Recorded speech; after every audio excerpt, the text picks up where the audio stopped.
అమ్మయ్యా, వచ్చేసారా? మాధవ్ను చూడగానే మానస గుండెల మీదున్న కొండంత బరువు దిగిపోయినట్టు ఫీల్ అయింది. మాధవ్ మాట్లాడకుండా తన గదిలోకి వెళ్ళిపోయి ఈజీ చైర్లో వాలాడు. 2 రోజుల నుండి మీ అమ్మగారికి ఒంట్లో బాగుండటం లేదు. అవును, మీరేమిటలా ఉన్నారు? ఒంట్లో బాగాలేదా? భర్త నుదురు తాకి చూసింది. ఒంట్లో బాగానే ఉందిలే. ఇంతకీ అమ్మకేమైందో చెప్పు విసుగ్గా అన్నాడు. మానస అతడి విసుగుదల చూసి వాడిపోయిన మొహంతో, మీ అమ్మగారికి నిన్న విపరీతంగా గుండెల్లో నొప్పొచ్చింది. ఆమె బాధతో విలవిల్లాడుతుంటే నాకు కాళ్ళు చేతులు ఆడలేదు. మీరు నిన్ననే వస్తారని ఎదురు చూశాను. మీరు రాకపోయేసరికి దీక్షితులు గారింటికి పరిగెత్తి వారబ్బాయిని డాక్టర్ను వెంటబెట్టుకుని రమ్మని చెప్పి పంపితే అతగాడు డాక్టర్ని తీసుకొచ్చాడు. డాక్టర్ గారు వచ్చి మీ అమ్మగారిని టెస్ట్ చేసి మందులు రాసిచ్చి వెళ్లారు అంది మానస. ఇప్పుడు ఎలా ఉంది? ఆదుర్దాగా పడక్కుర్చీలో నుండి లేచి అడిగాడు. కాస్త తగ్గిందనుకోండి. బాగా నీరసించిపోయారు. మానస చెప్పగానే మాధవ్ లేచి తల్లి పడుకున్న గదిలోకి వెళ్ళాడు. ఎలా ఉందమ్మా? తన అలికిడి వింటూనే కళ్ళు తెరిచిన తల్లి మంచం మీదే పక్కన కూర్చుంటూ అడిగాడు మాధవ్. ప్రాణం అప్పుడే పోదులే నాయనా. తల్లి సమాధానం మాధవ్కు ముళ్ళుగుచ్చినట్టు అనిపించింది. అవేం మాటలమ్మా. ఏమైనా ఈ మధ్య నువ్వు చాలా మారిపోయావు. ప్రతి మాట నన్ను గాయపరిచేలా మాట్లాడుతున్నావు చిన్నపుచ్చుకుంటూ అన్నాడు. నిన్న రాలేదేం? తులసమ్మ అడిగింది. బాబుకు ఒంట్లో బాలేదమ్మా, అందుకే రాలేదు మెల్లిగా చెప్పాడు. ఏమిటి అనారోగ్యం? తులసమ్మ గాబరాగానే అడిగింది. నేను వెళ్ళేసరికి జ్వరంతో ఉన్నాడు. డాక్టర్ న్యూమోనియా అన్నాడు. ఆయన సలహా మీద నర్సింగ్ హోంలో జాయిన్ చేశాం. ఇప్పుడు ఎలా ఉంది? అలాగే ఉంది. ఆమెనొక్కతినే ఆ స్థితిలో వదిలి వచ్చావా? ఆడపిల్ల ఒంటరిగా ఎలా బాధపడుతుందనుకున్నావు? మందలింపుగా అంది. వాళ్ళ అన్న ఉన్నాడులేమ్మా. నేను రాకుంటే మీరిక్కడ కంగారు పడతారని వచ్చేశాను అన్నాడు. తులసమ్మ కొద్దిసేపు మాట్లాడలేదు.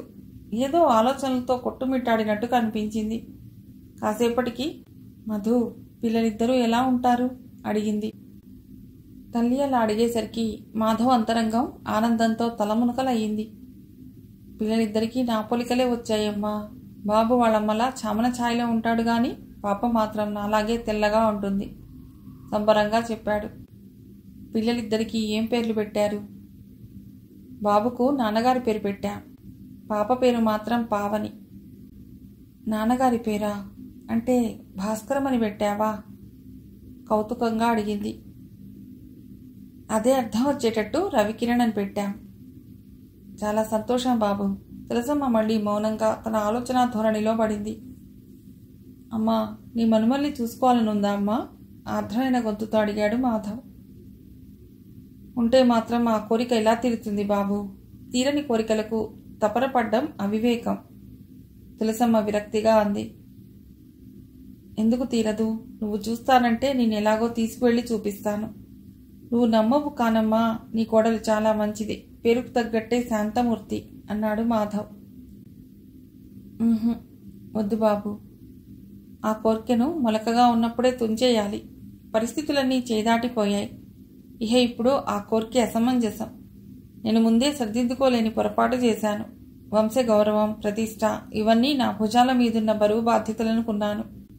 వాటిని మోస్తూ ఏటిని దాటాలనుకున్నాను. అవి మధ్యలోనే పేలిపోయే బుద్బుదాలు అనుకోలేదు. నా తొందరపాటు, అవివేకం వల్ల ఎవ్వరూ సుఖపడలేకపోతున్నారు. తులసమ్మ గతాన్ని పునశ్చరణ చేసుకుంటూ ఆవేదనగా అంది. ఇహ ఇప్పుడేం మిగిలిందమ్మా? ఈ మార్పు నీలో ముందే ఉండి ఉంటే ఎంత బాగుండును. మాధవ్ మనస్సు మూల్గింది. మధు, నాకో మాట ఇవ్వగలవా అడిగింది తులసమ్మ. ఏటమ్మా అది? నేనే పొరపాట్లు చేసినా నా కోసం కాదు, ఈ ఇంటి గౌరవం కోసం, వంశ ప్రతిష్ఠ కోసం చేశాను. అది కడవరకు నిలుపుకోగల బాధ్యత నీదే. ఆ బాధ్యతను ఎప్పుడూ విస్మరించనని, దానికి కట్టుబడి ఉంటానని నాకు మాటివ్వు. చెయ్యి ముందుకు చాపింది. అలాగేనమ్మా. తల్లి చేతిలో చెయ్యి ఉంచాడు. మానస అమాయకురాలు, మంచి పిల్ల. ఎంత మంచిదో అంత మొండిది. అది మాత్రం గుర్తుపెట్టుకుని నీ జీవితం సుఖంగా నడుపుకో. ఒకరిద్దరు పిల్లలుంటే నీ సంసారం గురించి నాకు నిశ్చింత ఉండేది. ఇప్పుడు ఆ నిశ్చింత లేకుండా పోయింది. క్షణక్షణం ఎటు నుంచి ఏ అపశృతి వినవస్తుందోనని భయంతో బితుకుమంటూ బతకాల్సి వస్తోంది. ఇది నీ దురదృష్టమో నా అదృష్టమో నాకు అర్థం కావటం లేదు. నా సొదకేం కానీ వెళ్ళి భోంచెయ్యి. ఇప్పటికే చాలా సమయం దాటింది. అమ్మా, నా జీవితం గురించి ఆలోచించకు. అంతా సవ్యంగా జరుగుతుందని విశ్వసించు. తల్లిని ఊరడించి బయటికెళ్ళాడు మాధవ్. మానస భర్తకు మౌనంగానే భోజనం వడ్డించింది. మాధవ్ తన సమస్యల మధ్య కొట్టుకులాడుతూ ఆమెను పట్టించుకోలేదు గాని ఆమెను గమనించి ఉంటే ఆమె పేలటానికి సిద్ధంగా ఉన్న అణుబాంబని అర్థం చేసుకునేవాడే. మౌనంగా అతడు భోంచేసి వెళ్ళాక పక్కదులిపి దుప్పటి మార్చి పడక సిద్ధం చేసి అత్తగారి దగ్గరికి వెళ్ళింది. అత్తయ్య, మీరు టాబ్లెట్ వేసుకోలేదు గుర్తు చేసింది. వేసుకుంటాలే, మంచిళ్ళు టాబ్లెట్ అక్కడ పెట్టేళ్ళు. పాలు వెచ్చ చేసి తీసుకురమ్మంటారా? ఇప్పుడు నాకేం వద్దు. ఇదంతా నన్ను సాధించడానికే చేస్తున్నారు కదూ.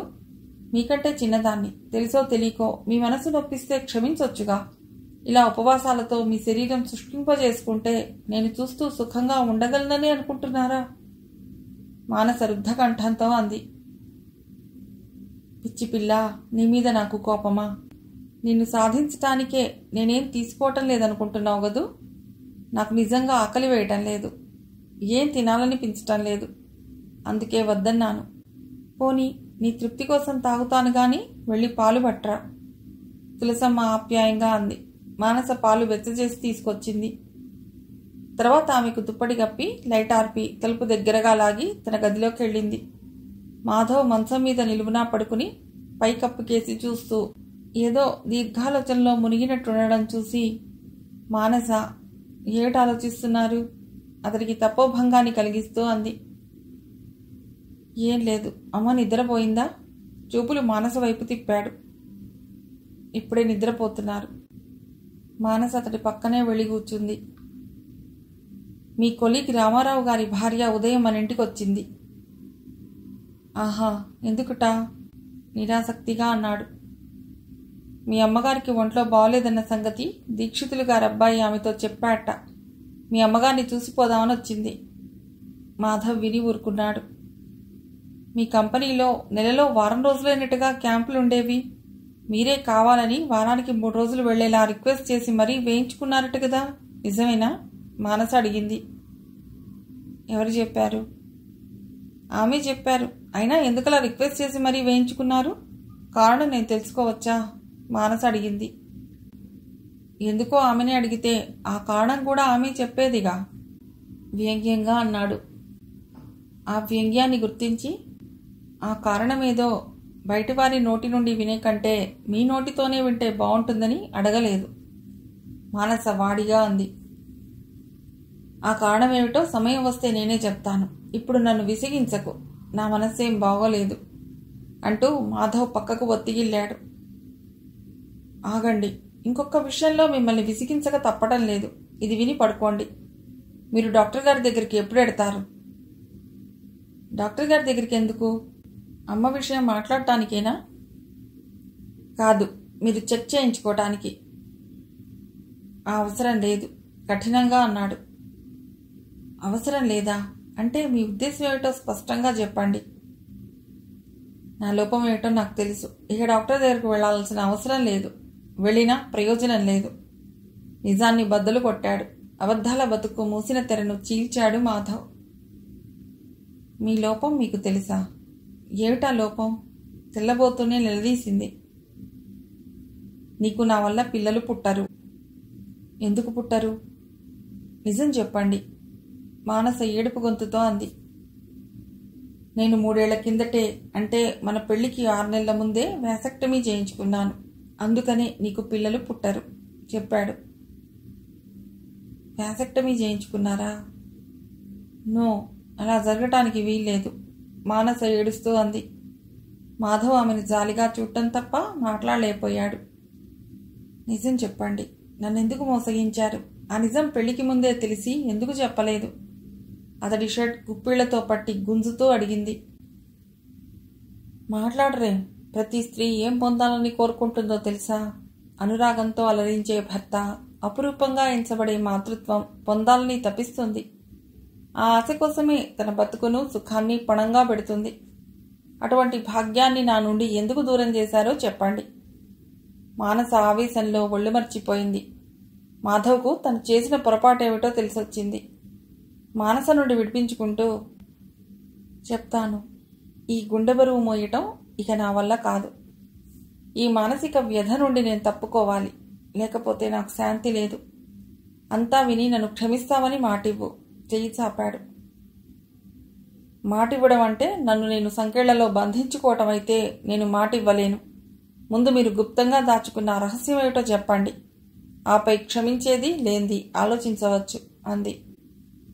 మానస, నువ్వు నా జీవితంలోకి రాకముందే నేను అమ్మాయి జీవితంలోకి ప్రవేశించాను. ఆమె ఎవరో కాదు, నా ప్రాణమిత్రుడి చెల్లెలు, పేరు శాంతి. ఆ ఘట్టం చెప్పే ముందు నా కుటుంబ పరిస్థితులు కొంచెం నేను చెప్పాలి. నాన్నకు మొదటి భార్య మరణిస్తే అమ్మని రెండో పెళ్లి చేసుకున్నాడు. మొదట ఆమెకి పిల్లలు లేరు. అమ్మకి మాత్రం నేను, నా తర్వాత అరుంధతి, లలిత, సరోజ పుట్టారు. నేను బీఎస్సీ ఫైనల్ ఇయర్లో ఉండగా నాన్న పోయారు.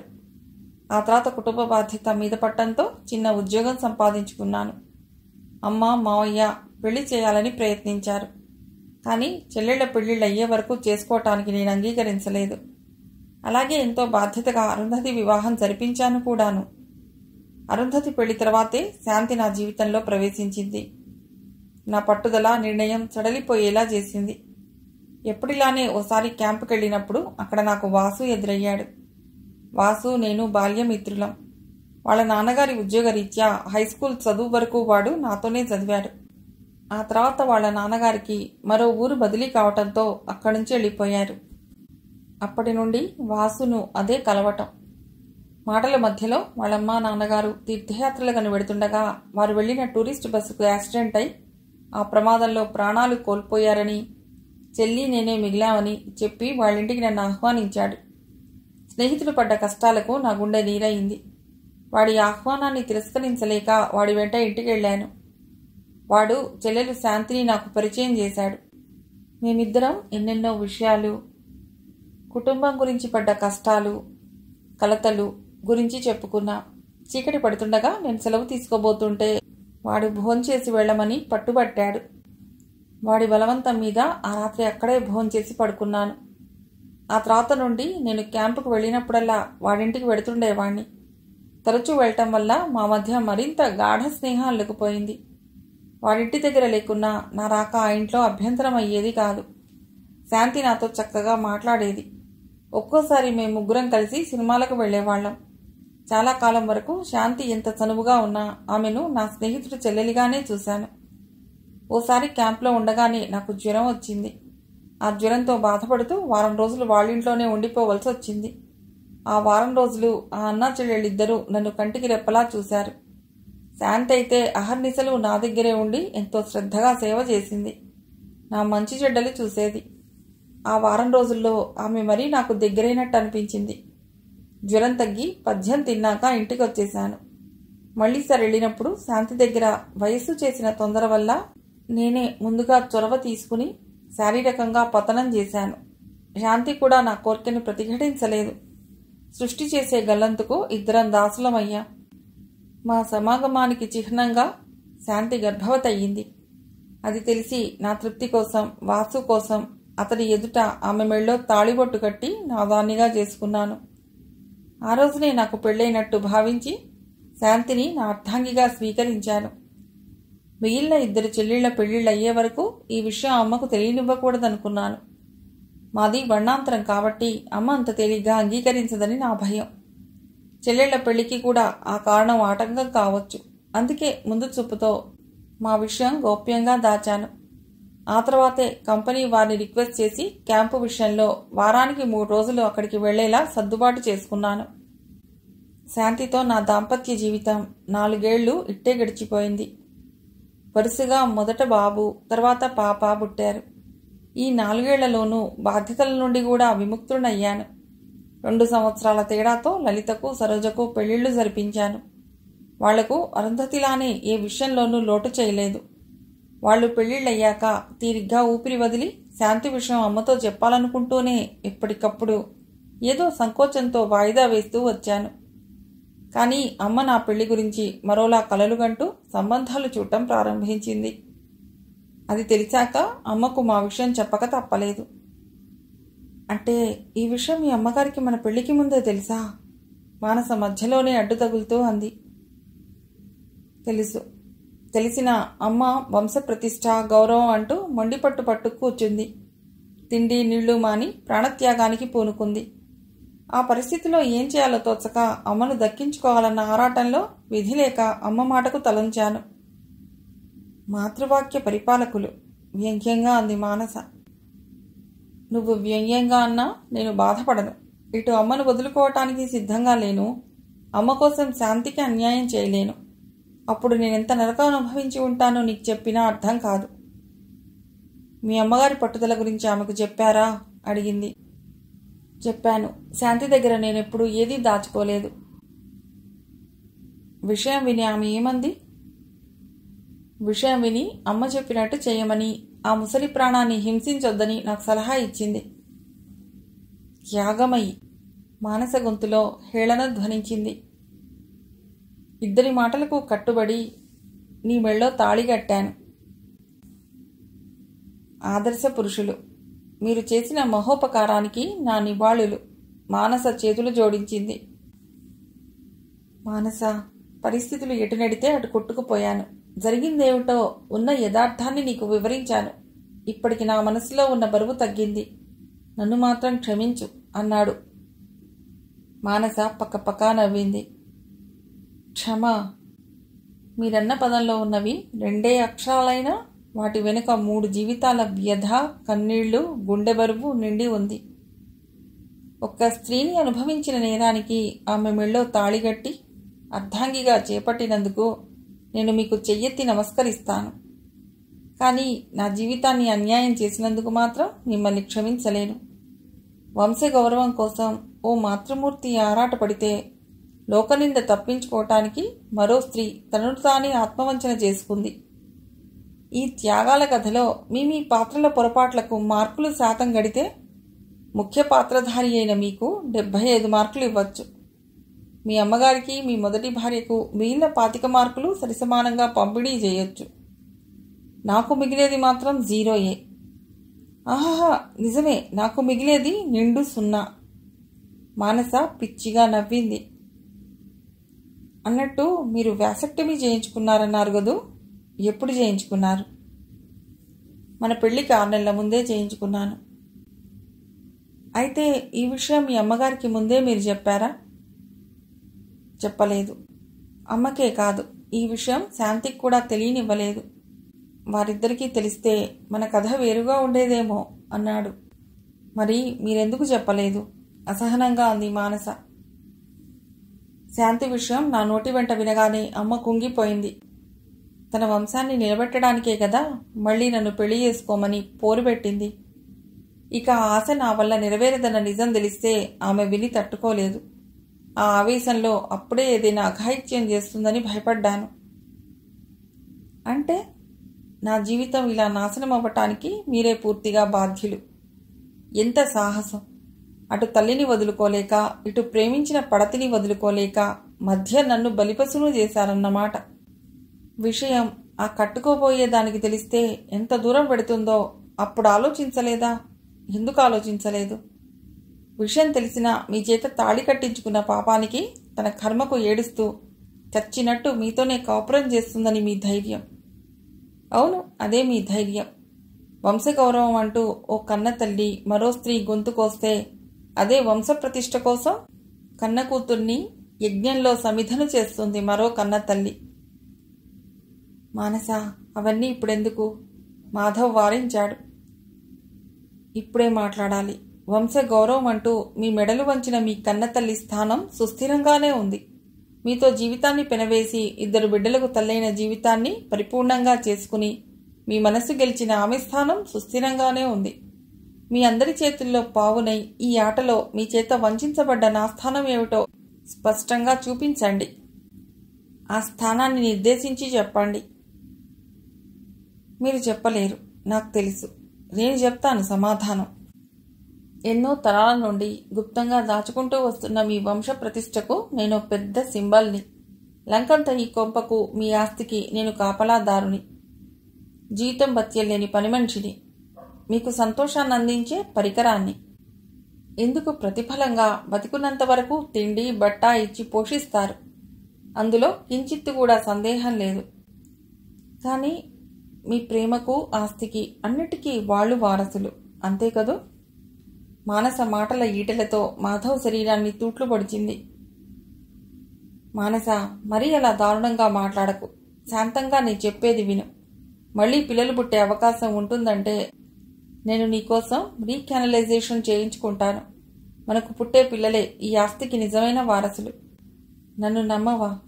నా బలహీనతను అర్థం చేసుకోగాని అసహ్యించుకోకు. నాకు నువ్వు కావాలి, శాంతి కావాలి. మొదట్లో నిన్ను తాకడానికే తప్పు చేసినట్టు ఫీల్ అయ్యాను. నీ అమాయకత్వం, ముగ్ధత్వం నన్ను పూర్తిగా నీ వాణ్ణి చేశాయి. నిన్ను వదులుకోవటానికి నేను సిద్ధంగా లేను. నాకు నువ్వు కావాలి మానస. నేను మనస్ఫూర్తిగా ప్రేమిస్తున్నాను. జరిగింది మర్చిపో. మళ్లీ పిల్లలు పుట్టడం పెద్ద సమస్య కాదు. త్వరలోనే లీవ్ పెట్టి హైదరాబాద్కు వెళ్ళి మంచి స్పెషలిస్టుకు చూపిస్తాను. జరిగింది మర్చిపో. నీ కోపంతో మన సంసారాన్ని విచ్ఛిన్నం చెయ్యకు, బతిమాలాడు. గుండెల్లో గుణపాలు గుచ్చి 2 చేతులు జోడిస్తే ఆ గాయపడ్డవాడి బాధ ఉపశమిస్తుందా? ఈ విషయం చెప్పి నా గుండెను గాయం చేశారు. మీరంతా కలిసి నన్ను వంచారు. పెళ్లికి ముందే ఈ విషయాలు నాతో చెప్పి ఉండవలసింది. పోనీ పెళ్లైన తర్వాతైనా చెప్పి ఉంటే మీ నిజాయితీకి సంతోషించి మీతోనే జీవితాన్ని పంచుకుని ఉండేదాన్ని. మీరలా చేయలేదంటే మీరు నిజంగా నయవంచకులు. పిల్లలు పుట్టాలని అత్తయ్య ఎందుకంత ఆరాటపడ్డారో ఆలోచిస్తే ఇప్పుడు అర్థమవుతోంది. ఒకరిద్దరు పిల్లలు పుట్టాక మీ విషయం తెలిసినా ఆవిడ వంశవృక్షం చెక్కు చెదరకుండా నిలిచి ఉంటుందని అభిప్రాయపడి ఉంటారు. ఆ పిల్లల కోసం నా చేత ఎంత అసహ్యమైన పనులు చేయించారు. కనబడ్డ చెట్టుకు పుట్టకు మొక్కించి నన్ను ప్రాణం లేని బొమ్మను చేశారు. ఈ ప్రజలు కురిపించే సానుభూతి, వెక్కిరింతలు భరించలేక ఒక్కోసారి ఆత్మహత్య చేసుకోవాలనిపించేది. ఎన్ని మాటలు పడ్డాను. నా దురదృష్టానికి ఎంత ఏడ్చి ఉంటానో ఆ భగవంతుడికే తెలుసు. ఈ క్షోభంతా మీ వల్లనే కదా. ఛీ, మీ మోసాన్ని తలుచుకుంటే నాకు ఒళ్ళు దహించుకుపోతోంది. I hate you, I hate you. Manasa ఆవేశం దుఃఖంగా మారింది. మానసను ఓదార్చడానికి మాధవ్కు ధైర్యం చాలేదు. ఏడుస్తున్న మానసను జాలిగా చూస్తూ నిలబడ్డాడు. మానస చివాలన పక్క గదిలోకి వెళ్లి తలుపేసుకుంది. మాధవ్ భిన్నుడవుతూ తలుపు దగ్గర నిలబడి మానస ఆర్తిగా పిలిచాడు. నేనే అఘాయిత్యమూ చెయ్యను. వెళ్ళండి, వెళ్ళి పడుకోండి. ప్లీజ్ లీవ్ మీ అలోన్ అంది. మాధవ్ నెమ్మదిగా అక్కడి నుంచి వెళ్ళిపోయాడు. రాత్రి 2 అయ్యే వరకు మాధవ్కు నిద్ర పట్టనే లేదు. తను చాలా పొరపాటు చేశాడు. ఇలా చాలాసార్లు మదనపడ్డాడు. మానస బయటికొచ్చే సూచనలేవీ లేకపోవడంతో ఎప్పటికో నిద్రలోకి ఒరిగాడు. మాధవ్కు మెళకు వచ్చేసరికి బాగా తెల్లవారిపోయింది.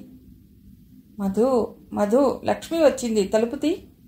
తల్లి కేకలు వేస్తుంటే లేచి వెళ్లి వీధి తలుపు తీశాడు. మధు పిలిచింది తులసమ్మ. ఏమా అంటూ తల్లి గదిలోకి వెళ్ళాడు. మానస ఇంకా లేవలేదే. తల్లి అడుగుతుంటే మానస విషయం అప్పుడు గుర్తుకొచ్చి గబగబా ఆమె పడుకున్న గది దగ్గరికి వెళ్ళాడు. గది తలుపులు తెరిచే ఉన్నాయి. అదరే గుండెలతో లోపలికి అడుగుపెట్టాడు. మానస ఆ గదిలో లేదు. టేబుల్ మీద గాలికి రెపరెపలాడుతూ ఉత్తరం కనిపించింది. వణికే చేతులతో ఉత్తరం అందుకున్నాడు. మిస్టర్ మాధవ్, క్షమ అను 2 అక్షరాలను అడ్డుపెట్టి మీ గుండె బరువును దించుకుని నా గుండె బరువెక్కించారు. నేనెంత ఆలోచించినా ఈ విషయంలో సమాధాన పడలేకపోతున్నాను. ఈ మానస ముద్దరాలుగా ఆమె అమాయకత్వమే మీకు తెలుసు. ఆ అమాయకత్వం వెనుక ఉన్న ఆత్మాభిమానం, పట్టుదల మీకు తెలియదు. మన విషయం విన్న ఎవరైనా సరే మీతో నన్నే రాజీ పడమంటారు. నిజం మాట్లాడవలసి వస్తే నేనెందుకు రాజీ పడాలి? ఆడదాన్ని కనుకనా? ఆడపిల్లనైనంత మాత్రాన నాకు ఆత్మాభిమానం, ఆలోచన, నాదనే వ్యక్తిత్వం నాకుండదా? ఈ రాజీ పడ్డం ఎంతవరకు? మన జీవితాలు ఉన్నంత వరకు అనుభవించింది ఓ 3 ఏళ్ల జీవితం. వెనుదిరిగి చూసుకుంటే ఆ 3 ఏళ్ల జీవితం యాంత్రికంగా నడిచిందే గాని అపురూపంగా దాచుకునే మధుర స్మృతులను ఏదీ మిగల్చలేదు. ఇటుపై భవిష్యత్తులో మిగులుతాయన్న ఆశ లేదు. అటువంటప్పుడు ఈ రాజీ దేనికోసం? ఇద్దరం అన్నీ మరిచి కలిసి కాపురం చేయాలన్నా క్షణక్షణం మీరు చేసిన వంచన గుర్తుకొచ్చి నన్ను నేను కంట్రోల్ చేసుకోలేక మీ జీవితంలో నరకం చవి చూపిస్తాను. ఓ శాడిస్ట్లా మారినా మారొచ్చు. ఆ జీవితం కల్లో కూడా ఊహించలేను. మీ జీవితంలోనైనా సుఖశాంతులు మిగలాలంటే నేను నిష్క్రమించటమే మన సమస్యకు మంచి పరిష్కారం. ఎక్కడికి వెడతావని అడుగుతారేమో. ఆదరిస్తే పుట్టింటికి, లేకపోతే ఈ విశాల ప్రపంచంలోకి. ఇక నేను వెళ్ళిన తర్వాతైనా మీ దాగుడు మూతలకు తెరవేయండి. మీ అమ్మగారికి నచ్చజెప్పి ఈ లోకం నోరు మూసేలా ధైర్యంగా శాంతిని, మీ పిల్లలను ఇంటికి తెచ్చుకోండి. ఆమెతో సుఖంగా జీవించండి. మీ జీవిత నాటకంలో నేను గెస్ట్ ఆర్టిస్ట్ను. మధ్యలో నాటకం రక్తి కట్టించడానికి వచ్చిన పాత్ర మధ్యలోనే పోవాలి. పోతుంది కూడా. కానీ నటించింది కాసేపైనా నాటకంలో అయితే ఆ అతిథి పాత్రకు ప్రేక్షకుల సానుభూతి లభిస్తుంది. జీవితంలో అయితే సానుభూతిని కోల్పోతుంది. అయినా నాకెవరి సానుభూతి అక్కర్లేదు. ఉంటాను. Good bye. మానస. మానస రాసిన లేఖ చదవడం పూర్తయ్యేసరికి మాధవ్ కళ్లల్లో నీటి బిందువులు నిలిచాయి. ఏరా మధు? తల్లి పిలుపు వినగానే కర్తవ్యం గుర్తొచ్చి గబగబా ఆ ఉత్తరం మడిచి జేబులో పెట్టి తల్లి దగ్గరకు వెళ్ళాడు. మానస ఏం చేస్తుందంటే మాట్లాడవేరా? మానస లేదమ్మా, నీకిచ్చిన మాట నిలబెట్టుకోలేని అసమర్థుణ్ణి. దోషిలా తలవంచుకున్నాడు. అంటే తులసమ్మ ముఖం పొడిగట్టిన దీపంలా మారింది. మానస వెళ్ళిపోయింది. ఇక రాదు. అంతా సర్వనాశనం అయిపోయింది. ఇక నేను జీవించి లాభమేమిటి? హే భగవాన్ అంటూ దుఃఖావేశంతో తెలివి తప్పిపోయింది తులసమ్మకు. ఆ తర్వాత 6 నెలల పాటు మంచంలోనే ఉండి సపర్యలు జయించుకుని పుట్టెడు దుఃఖంతోనే కన్ను మూసింది. జరిగింది మాధవ్ ద్వారా విన్న శాంతి కూడా అతడినే నిందించింది. గతాన్ని చర్విత చర్వణం చేసుకుంటూ ఎప్పటికో చాలా రాత్రైపోయాక నిద్రలోకి జారిపోయాడు మాధవ్. మర్నాడు ఉదయం కొత్త ఇంట్లో పాలు పొంగించి గృహప్రవేశం చేశారు. రాఘవులు దగ్గరుండి సామానంతా రిక్షాల మీద కొత్త ఇంటికి చేర్పించాడు. పిల్లలు పెద్దలు అందరూ కలిసి సాయంత్రం అయ్యేసరికి సామానంతా ఇంట్లో చక్కగా అమర్చి పెట్టారు. సామానంతా సర్దేసరికి అందరికీ అలసటొచ్చింది. ఆ రాత్రి భోజనాలయ్యాక పిల్లలిద్దరినీ దగ్గర కూర్చోబెట్టుకున్నాడు మాధవ్. డాడీ, మీరెక్కడికో వెళ్తున్నారటగా? పావని అడిగింది. నీతో ఎవరు చెప్పారు? అరుంధతి ఆంటీ చెప్పింది. నిజమేనమ్మా, కంపెనీ వారి కోరిక మేరకు నేను విదేశాలకు వెళుతున్నాను. డాడీ, మీ ప్రయాణం ఎప్పుడు? కిరణ్ అడిగాడు. రేపు ఉదయం బయలుదేరి ముందు విజయవాడ వెళ్ళాలి. డాడీ, మేము మీతో వస్తాం అంది పావని. మిమ్మల్ని తీసుకువెళ్ళటానికి కుదరదు. అయితే మీరు వెళ్ళొద్దు, బిక్కమొహం వేస్తూ అంది. మాధవ్ మాట్లాడలేదు. డాడీ, మిమ్మల్ని విడిచి ఉండలేం, కిరణ్ అన్నాడు. మాధవ్ ఆ ఇద్దరి మాటలు విననట్టుగా నటిస్తూ కూర్చున్నవాడల్లా లేచి అల్మరా వరకు వెళ్ళి, పిల్లలు, మీ ఇద్దరూ ఈ ఆల్బమ్ ఎప్పుడైనా చూసారా అంటూ ఓ పాత ఆల్బమ్ తెచ్చాడు. అది అంతకుముందు రోజు వరకు ఎక్కడో పాతబడిన పెట్టెలో ఉండేది. దాన్ని ప్రత్యేకించి మాధవ్ ముందు రోజు రాత్రే బయటకు తీసి ఉంచాడు. లేదు డాడీ, ఈ ఆల్బమ్ మేమెప్పుడూ చూడలేదు. పై అట్టను చూసి పావని అంది. నేను చూడలేదు, కిరణ్ అన్నాడు. అయితే ఇప్పుడు చూడండి అంటూ ఇద్దరి మధ్య కూర్చుని ఆల్బమ్ తెరిచి చూపించాడు.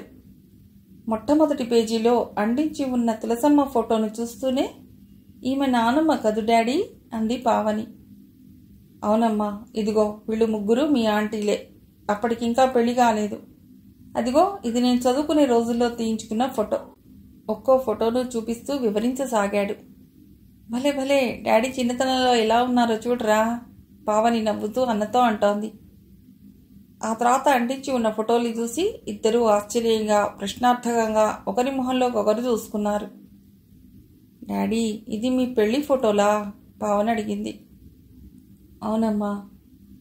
మరి మీ పక్కన కూర్చున్న ఆవిడ అచ్చం మానస ఆంటీలా ఉంది. కిరణ్ మొహం అదోలా పెట్టి అన్నాడు. ఆంటీలా ఉండటం ఏమిటి? ఆవిడ మానసే. అంటే మానసా మేడం అంటూ అర్థం కానట్టు తండ్రి మొహంలోకి సందిగ్ధంగా చూస్తూ ఆగిపోయాడు కిరణ్. అవునరా నాని, మానస మీ మమ్మీ. మాధవ్ కంఠం స్థిరంగా పలికింది. కాదు, మా మమ్మీ చచ్చిపోయింది, కిరణ్ చప్పున అనేశాడు. అవును కిరణ్, మీ అమ్మ చనిపోయింది, కానీ మానస మీకోసం ఆ దేవుడు పంపిన అమ్మ అని మర్చిపోవద్దు అంటున్న మాధవ్ కళ్ళల్లో నీళ్లూరాయి. డాడీ ఏడుస్తున్నారా?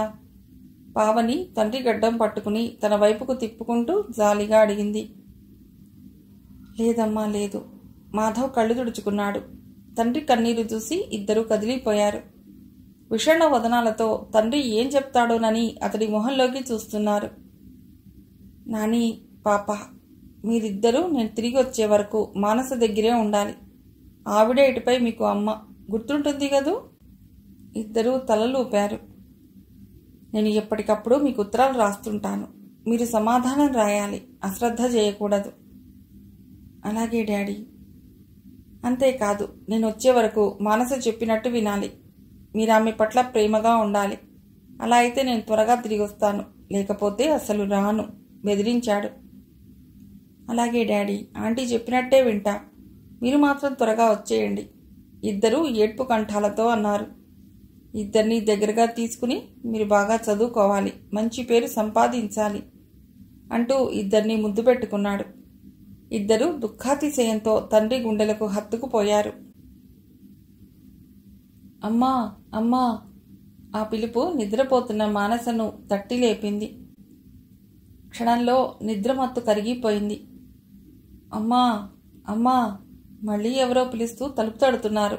ఇది స్వప్నం కాదు, ఎవరో పిలుస్తున్నారు. వస్తున్నా. చటుక్కున మంచం దిగి తలుపు తీసి ఎదురుగా నిలబడ్డ పిల్లలిద్దరినీ చూసింది. అమ్మా! పావని మాట పూర్తి కానివ్వకుండానే చటుక్కున చేతులు చాపి ఇద్దరినీ దగ్గరకు లాక్కుంది. అమ్మా అమ్మా! ఇంత తీయని పిలుపు. ఈ పిలుపు వినాలని ప్రతి స్త్రీ హృదయం తప్పించిపోతుంది. వారిద్దరినీ హత్తుకున్న మానస కళ్లలో నుండి కన్నీరు జలజలా రాలింది. ఆమె స్పర్శలో వారికేం ఊరట లభించిందో ఆ పసి హృదయాలు మూగబోయాయి. ఆమెను లతల్లా పెనవేసుకుపోయారు. ఇంత ఉదయమే వచ్చారేమ్మా? మీతో రాఘవులు రాలేదా? మానస వాస్తవంలోకి వస్తూ అడిగింది. మరి డాడీ డాడీ అంటూ మాట పూర్తి చేయకుండానే పావని ఏడ్చింది. పిల్లల వైఖరి చూసి కంగారు పడింది మానస. డాడీకి ఏమైంది చెప్పమ్మా? పావని కుదిపేసింది మానస. ఏం కాలేదు, డాడీ ఊరెళ్ళిపోయాడు, కిరణ్ వృద్ధ కంఠంతో చెప్పాడు. ఊరెళ్ళిపోయారా? మానస మ్రాన్పడిపోయింది. దానికి కారణం నువ్వే అంతరాత్మ వేల గొంతుకలతో అపహసించింది. ఆ ఘోష వినలేక చెవులు మూసుకుంది మానస. ఎక్కడికి వెళ్లారు? ఎప్పుడొస్తారు? మానస నీరసంగా అడిగింది. విదేశాలకు వెళ్లారు, ఎప్పుడొస్తారో తెలియదు. ఇదిగో ఈ చీటీ నీకిమ్మన్నారు అంటూ కిరణ్ జేబులో నుండి లేఖ తీసి మానసకిచ్చాడు. మానస వడికే చేతులతో ఆ లేఖను విప్పింది. మానస, నేను వెళ్ళిపోతున్నాను. బహుశా ఇది నువ్వు కోరుకున్నదే కాబట్టి బాధపడే ప్రసక్తి లేదనుకుంటాను. పిల్లలిద్దరి బాధ్యత నీకే అప్పగిస్తున్నాను. ఇహ ఇటుపై వారిరువురూ నీ పిల్లలే. ఓ కన్న తల్లిగా బిడ్డల పట్ల ఎంతవరకు బాధ్యత ఉందో ఆ బాధ్యతలన్నీ నీవే. వాళ్ళని పెంచి పెద్ద చేసి నీ ప్రేమలో వాళ్లకు మంచి జీవితాన్ని ప్రసాదించు. నీకప్పగిస్తున్న ఈ బాధ్యతను నువ్వు సంతోషంగా స్వీకరించగలవనే నా నమ్మకం. పొలాలమ్మేశాను. అమ్మగా వచ్చిన డబ్బుతో మీకోసమని ఓ ఇల్లు కొన్నాను. మిగిలిన డబ్బంతా బ్యాంకులో వేశాను. మీకోసం నెల నెలా నేను డబ్బు పంపిస్తూనే ఉంటాను. కాదని తిరస్కరించకూడదు. మీ అవసరాలకు వినియోగించుకోండి. ఖర్చు పెరిగితే అవసరం అనుకుంటే బ్యాంకులో డబ్బు డ్రా చెయ్యండి. దయ ఉంచి నువ్వు మాత్రం జాబ్ రిజైన్ చేయి. పిల్లలిరువురిని చూసుకుంటూ మీకని నేను కొన్న ఇంట్లో ఉండాలని నా కోరికే. నా కోరికే మన్నిస్తావని ఆశిస్తాను. నా మీద ఇంకా కోపం ఉంటే ఆ కోపాన్ని ఇప్పటికైనా విడిచిపెట్టు. మళ్ళీ ఎంతకాలానికి వస్తానో, అసలు వస్తానో రానో తెలీదు. తిరిగి రావటం అంటూ జరిగితే నువ్వు అప్పటికి సమాధానపడి సంతోషంతో నా రాకను అభిలషిస్తూ ఆహ్వానించాలని కోరుకుంటున్నాను. నువ్వు తెంపుకోవాలన్నా మన బంధం తెగిపోయేది కాదు. అది చెప్పటానికే పిల్లల జీవితాల్ని నీ జీవితంతో పెరవేసి మరీ పెడుతున్నాను. ఇక వాళ్లకు తల్లి తండ్రి అన్నీ నువ్వే కావాలి. ఉంటాను, నీ మాధవ్.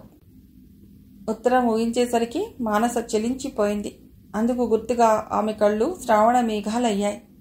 ఇద్దరినీ మరోసారి దగ్గరగా లాక్కుని హత్తుకుంది. ఎదురుగా ఉన్న దేవుడి ఫోటో వంక చూసి, వీళ్ల బాధ్యత నేను మనస్ఫూర్తిగా స్వీకరిస్తాను. ఇది నా కర్తవ్యంగా భావించి వీళ్లకు తల్లినవుతాను. మనస్సులోనే దృఢంగా అనుకుంది మానస. బయట వెన్నెల కరిగిపోయింది.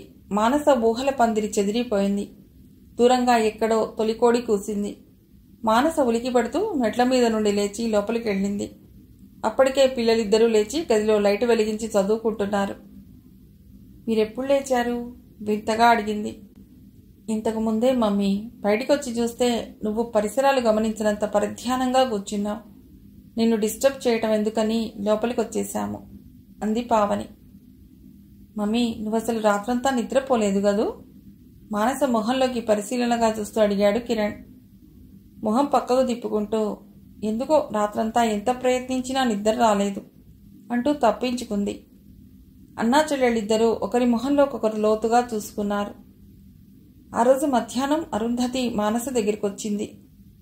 వదినా, అన్నయ్య వస్తున్నాడుగా? వస్తూనే అరుంధతి వేసిన మొదటి ప్రశ్న అదే. వస్తున్నారు వదినా. మళ్ళీ ఎంతకాలానికి చూడబోతున్నా? వదినా, అన్నయ్య వస్తున్నాడంటే నీకు సంతోషంగా లేదు? పవన్ నిన్న మధ్యాహ్నం చెప్పాడు. అది విన్నప్పటి నుండి ఎప్పుడెప్పుడు నీ దగ్గరికి వస్తానా అని కలవరించిపోయాననుకో. అసలు సాయంత్రమే రావాల్సింది. తీరా బయలుదేరేసరికి మీ అన్నయ్య గారు ఎవరో అతిథుల్ని వెంటబెట్టుకుని వచ్చారు. వాళ్లతోటి సరిపోయింది. ఇంతకీ అన్నయ్య వచ్చేదెప్పుడుటా? అరుంధతి గొంతులో సంతోషం ధ్వనిస్తోంది. ఆ విషయం మీ అన్నయ్య ఖచ్చితంగా రాయలేదు. నెలాఖరుకు వస్తున్నట్టు మాత్రం రాశారు, మానస చెప్పింది. అయితే ఈ విషయం సరోజ, లలితలకు కూడా వ్రాయాలి. ఈ నెలాఖరు కల్లా బయలుదేరి రమ్మని రాస్తాను. అందరం కనిపిస్తే అన్నయ్య ఎంతో ఆనందిస్తాడు. అరుంధతి చిన్నపిల్లలా సంబరపడుతూ అంది. మూకొట్టి ఊరుకుంది మానస. వదినా, ఏదో గుర్తురాగా అరుంధతి సంకోచంగా పిలిచింది. ఏమిటి? అన్నయ్య వస్తే నువ్వు మళ్ళీ వెళ్ళిపోతావా? అరుంధతి ప్రశ్నకు మానస అవునని గాని కాదని గాని సమాధానం చెప్పకపోవటం చూసి, వదినా, నీ ముందు నిలబడి చేతులు చాచి అడుగుతున్నాను. అన్నయ్య వస్తే నువ్వు మనస్ఫూర్తిగా ఆహ్వానించు. అన్నయ్యను మళ్ళీ మా అందరికీ దూరం కానివ్వకు. నువ్వు విముఖత చూపితే అన్నయ్య ఒక్క క్షణం కూడా నీ ముందు నిలబడ్డు. మళ్ళీ ఇక్కడి నుండి దూరంగా వెళ్ళిపోతాడు. మా కోసం ఆ పిల్లల ముఖం చూసి అన్నయ్యను క్షమించు. మానస చేతులు బట్టి అరుంధతి దీనంగా అంది. మానస ముఖం వెలవెలాబోయింది. వదినా, మాట్లాడవేం? అన్నయ్యని నువ్వు ఇంకా క్షమించలేకపోతున్నావు గదూ? అరుంధతి చిన్నబుచ్చుకుంటూ అంది. వదినా, నువ్వు సమాధాన పడలేకపోయినా పరిస్థితులతో నువ్వు రాజీ పడక తప్పదు. ఈ మాట నీ వ్యక్తిత్వాన్ని కించపరచాలని అనటం లేదు. ఎందుకు రాజీ పడాలని ప్రశ్నించొద్దు. ప్రతివారు తమ దైనందిన జీవితంలో ఎన్నిటికో రాజీ పడుతూ బతుకు నెట్టుకు రావడం తప్పనిసరి. అరుంధతి మాటలు విన్న మానస రాజీ విరక్తిగా లోపలే అనుకుంది. మానస రాజీ పడే మాట అయితే తను ఆనాడే మాధవ్ని కాదని పుట్టింటికి గడపెక్కిన నాడు తిరస్కార భావంతో అతడితో రాజీ పడమని చెప్పిన అమ్మా నాన్నలకి ఎదురు తిరిగి ఒంటరిగా వచ్చేసేదే కాదు. అతడు మగాడు. ఏం చేసినా ఈ వ్యవస్థ అతడిని తప్పుపట్టదు. నాకతడు అన్యాయం చేస్తానంటం లేదు. తన వల్ల ఇంటి పరువు ప్రతిష్ట దెబ్బతీయొద్దని, తల్లిదండ్రులు తట్టుకోలేరని, తనని తరతరాలుగా జరుగుతున్న ఆచారం అనుసరించే తిరిగి అతడి దగ్గరికి వెళ్ళమన్నారు. జీవితంలో రాజీ పడే కంటే బతుకు ముగించడం ఎంతో ఉత్తమం. తన కంఠంలో ప్రాణం ఉండగా తాను ఆ పని చేయలేదు. తను మాధవ్తో రాజీ పడకూడదు. అసక్తతకి లోనవుతున్న మనస్సుని ఆత్మవిశ్వాసంతో కట్టేసుకుంది. అరుంధతి మానసని ఆలోచనలకి వదిలేసి హాల్లో కూర్చుని పావనితో కబుర్లు చెప్తోంది. రాత్రి చాలా పొద్దుపోయింది. వసు, నీతో కూడా చెప్పకుండా మీకు దూరంగా వెళ్ళిపోయినందుకు నన్ను మన్నించు. నా నిష్క్రమణ మీ అందరికీ బాధ కలిగిస్తుందని నాకు తెలుసు. మాధవ్ను మనస్ఫూర్తిగా ఆహ్వానించే పెద్ద మనసు నాకు లేదు. ఇహ ఈ వయసులో జీవితంతో అతడితో రాజీపడి నేను పొందేదేమిటని ప్రశ్నించుకుంటే నాకు సమాధానం లభించలేదు. అతడు నాకు అప్పగించి వెళ్లిన బాధ్యతను చిత్తశుద్ధితో నెరవేర్చాను. పిల్లలిద్దరూ ప్రాజ్ఞులయ్యారు. ఇహ ఆ ఇంట్లో నా అవసరం ఏదీ కనిపించలేదు.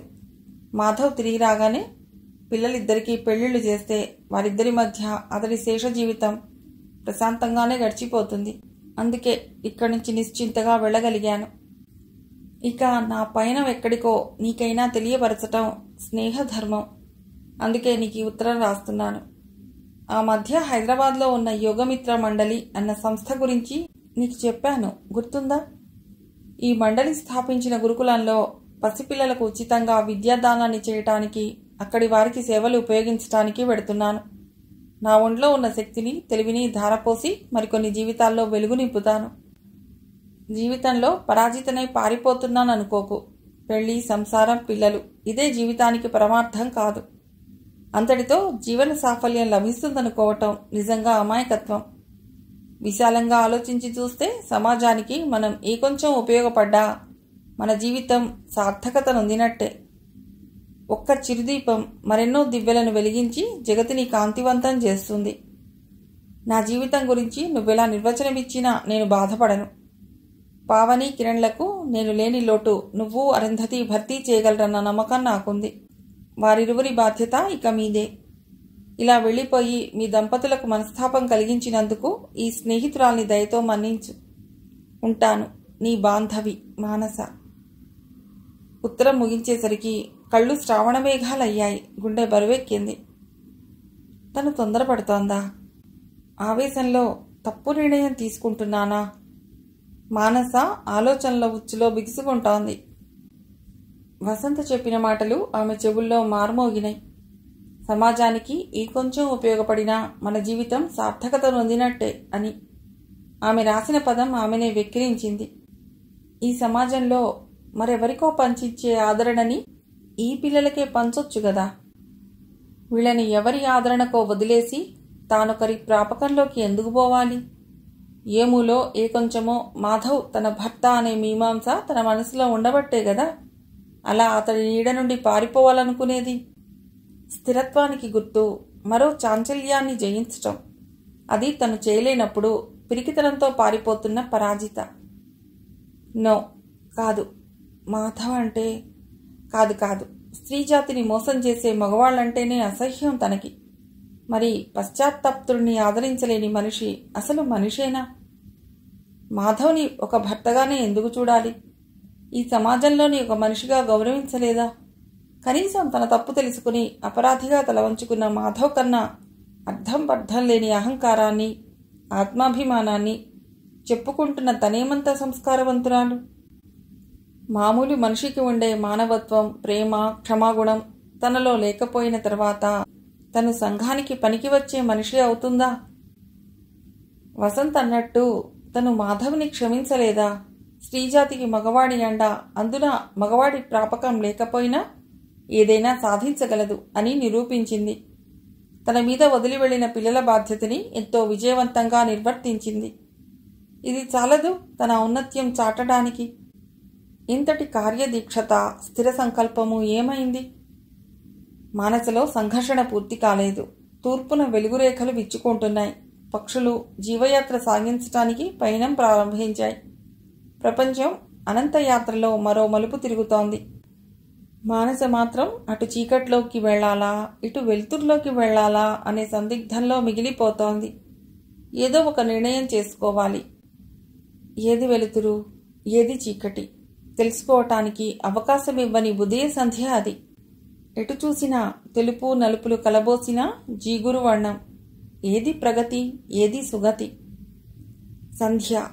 అవును, తన జీవితంలో వెలుగు చీకటిని నిర్ణయించే సంధ్యా సమయం రెండోసారొచ్చింది. ప్రతి మనిషికి మొదటిసారి యవ్వనంలో, రెండవసారి వృద్ధాప్యానికి సమీపించే ముందు. మొదటిది తన జీవితంతో ముడివేసుకునే మరో మనిషితో నిర్ణయం చేసుకోవటానికి, మరోసారి జీవితం స్థిరత్వం కోసం వెతుక్కోవటానికి. మొదటి సంధ్య తన జీవితాన్ని చీకట్లోనే నడిపించింది. అందులో తన ప్రమేయం ఏమాత్రం లేదు. ఇప్పుడు తన స్వశక్తితో తను నిర్ణయం చేసుకోవాలి. ఆ నిర్ణయం తన బతుకు అవసానం వరకు చీకట్లోనే ముంచేస్తుందా, చిరువెలుగులు నింపేస్తుందా? ఏది జరగాలి? ఏది నిర్ణయించుకోవాలి? ఎన్నో అందాలు చిందిస్తూ ఆహ్లాదకరంగా ఉండే సంధ్య ఇంత భయంకరమైనదా? మానస ఆలోచనలు తెగతెంచుకోవటానికి విశ్వ ప్రయత్నాన్ని విరమించుకుని తర్కాన్ని విడిచేసి తన నిర్ణయాన్ని మనసులోనే అనుకుంది. పూర్తిగా తెల్లారిపోయింది. కథ సమాప్తం.